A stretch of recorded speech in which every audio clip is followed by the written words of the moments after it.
tricks when I was younger. I'd maybe make like some like little video editing skits with my friends. Just roughly speaking, things that I was interested in, I kind of went all out. And other things I would just almost completely neglect. So when I went home and I just like typed in, the first thing I did, I went on YouTube. I typed in home chest workout because I was like, okay, chest probably, reasonable thing to grow. Get me out of my. Of course, we need to grow. Yeah, exactly. Very important.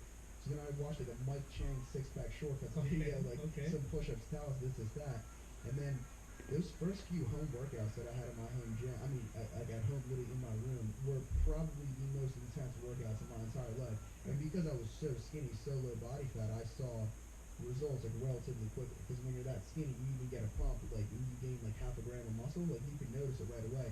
So I think it was noticing those subtle changes really, really quickly instantly became hooked and addicted. So that's one thing that I could definitely say to a lot of people, that if you haven't worked out whatsoever, haven't trained in any way, shape, or form, and you see all these people that are just so passionate, training so frequently, so intensely, they look at it, they love it, you just can't put yourself in their shoes and can't understand just how they can enjoy this so much, is because you haven't tasted it, right? So you might try for like a few weeks or a few months, and you're working out, you're not enjoying it whatsoever, you don't feel good, you don't really look at it, you're like, why the fuck would I continue? This just like sucks.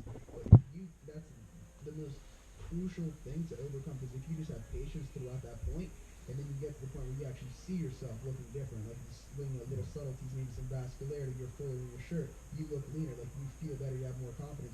But once you start getting the teeniest glimmer, the tiniest taste of that, that's it, you're done. You no longer have to worry about it. It's hard for a lot of people to get to that point, because like they'll mount tons of reasons why they can't do certain things. They'll say, oh, I did this for a week, or I did this for a month, it didn't work, I did this.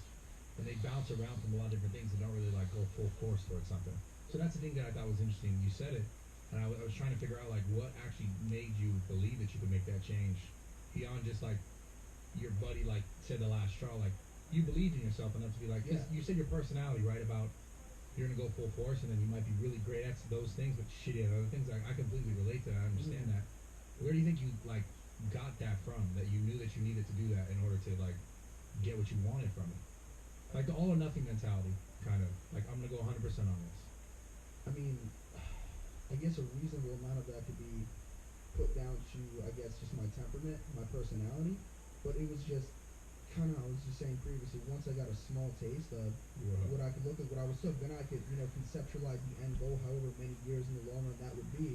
And then I just absolutely fell in love with the journey of, like, getting there and just wanted to put in all the hard work to essentially get to that point. I mean, I understood early on that it's going to take like a really, really long time, but I wanted to go, but I wanted to do it. But I mean, in a sense, it was just a massive goal to overcome, and I feel like that's another very, very, very important field. I feel like a lot of people that are dissatisfied, depressed, just unhappy in their lives in general, is that they don't have a goal to strive for. So I could say this, like when I was in high school, I was absolutely like broke, like I had no money, like I didn't have, like I was just an average, regular kid. But because I had a goal that was so like grand, just working towards that goal just gave me just absolutely. What was that goal? Like it's actually interesting because, like I said before, I even got into weightlifting. Like I would, I did like magic for a little bit. I was like really into the card stuff, and I was like pretty good at it. I was like passionate about it. Still do it? Yeah, I can still do it. Yeah, but people would ask me, "Oh, do you want to be like a magician when you grow up?" This is that a bit. Oh, like no, not really. Yeah. Like, and I played ice hockey since I was like in second grade, and I was like pretty good at that. And then people, oh, you want to go to NHL? This time, like, I'm decent at it, but like I just no, like not really. But I don't know what it was when I caught that fitness bug. Yeah. I was like. It was just the most deepest in my soul. I know this is exactly what I'm going to do. I don't know exactly where it's going to end, but this is the thing that I want to do. Exactly how it felt. Yeah. It was an overwhelming sense of just clarity. And what you said, I think, is really important for people listening, too. You didn't know exactly how it was going to, like, progress to where you are now and the things you have now and things you've accomplished now, but you knew it was for you.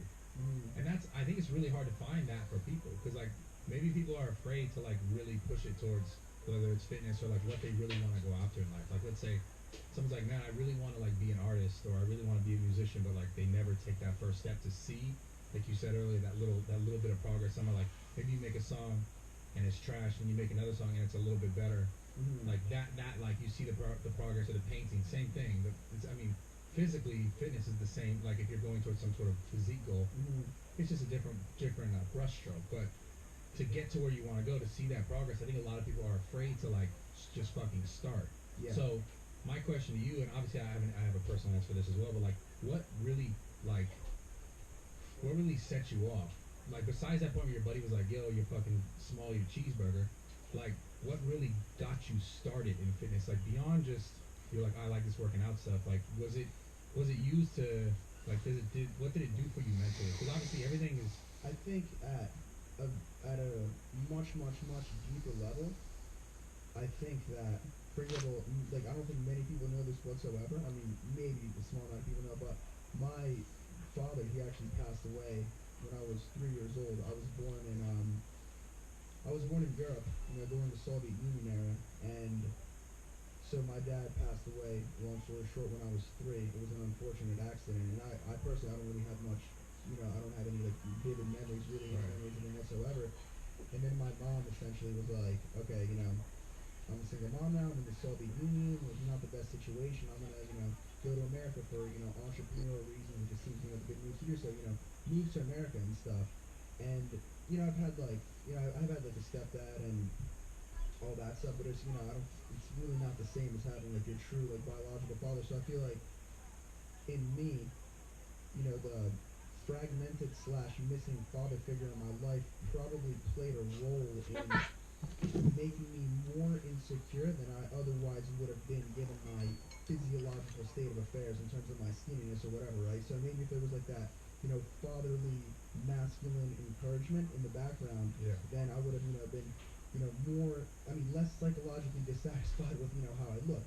So I think that me wanting to get into weightlifting wasn't just me, being generically insecure about how I look, but it was also an outlet for a fatherly type of energy, because if you're missing like a father figure as a guy, you're gonna want to seek that out. You're gonna need to get your fix somehow. If you don't have the father there, you're gonna find other ways to get that. So I feel like for a lot of young guys, including myself, it was all these fitness icons on the internet, because it's like scattered pieces of like masculinity, essentially, like physique, strength. It's all symbols for all that. So I feel like that's why, on average, I was more predisposed to that, type of fitnessy stuff, as opposed to someone that maybe had like a very traditional nuclear family upbringing.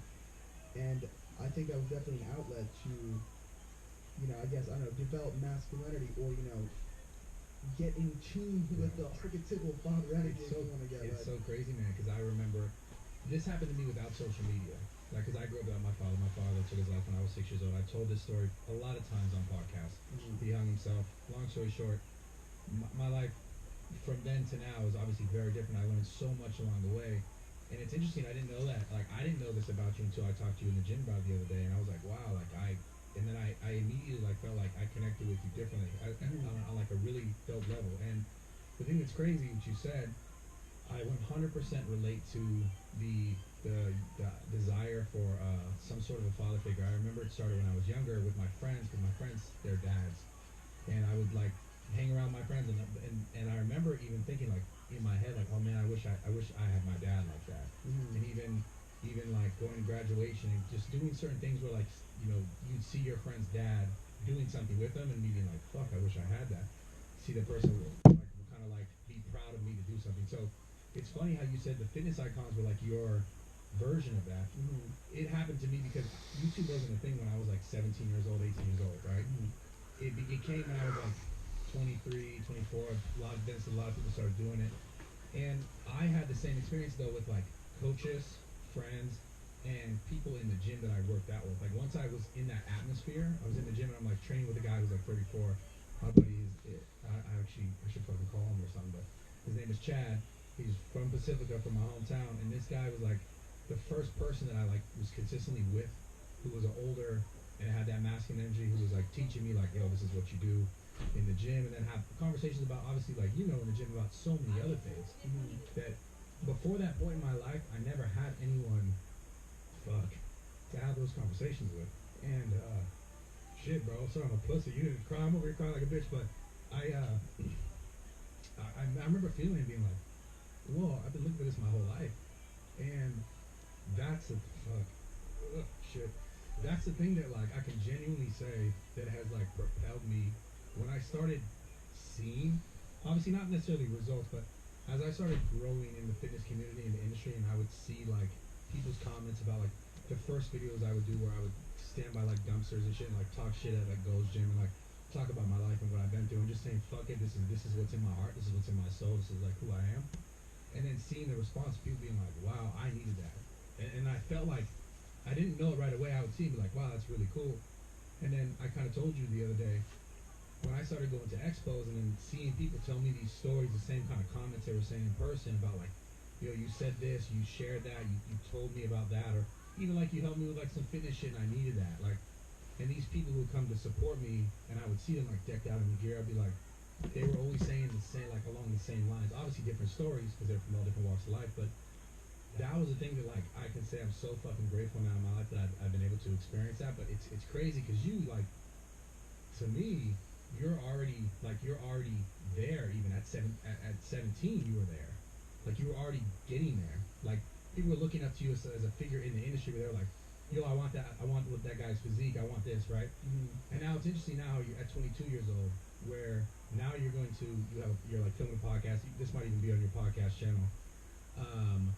And you like, from me talking to you, even just the short amount of time we have, very, very smart individual, very understanding, or trying to understand himself as well, but just from our conversations.